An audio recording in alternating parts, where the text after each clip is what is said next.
един месец.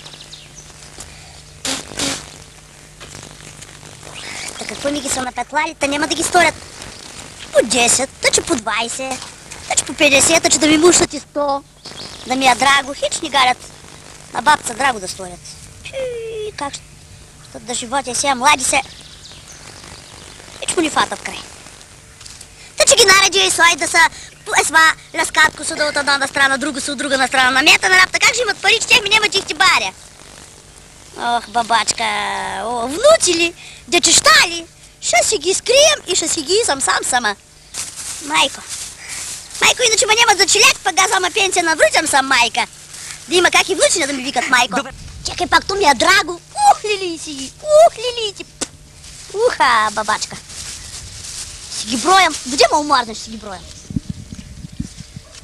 Са, ни пада ката ден да ти дават по-високо парища. 40, 50. Добре, махна. Таванята.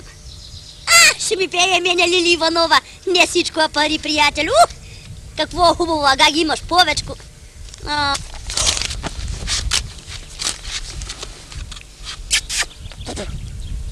Чом вие ли сте, бре?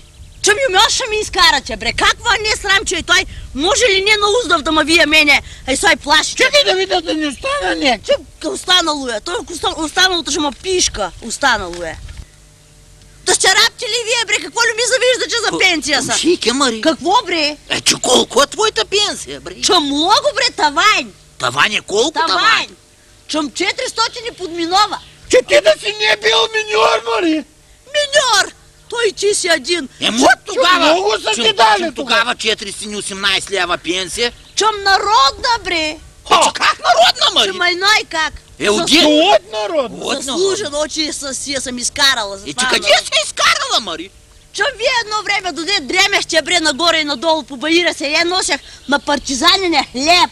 Чем каквото съм имала, бре, носила съм, мой че ма гледата в ръки се само. И хубаво няга носише хлеб, какво ти викаха партизанища? Че какво ми викаха? Данке шън, данке шън.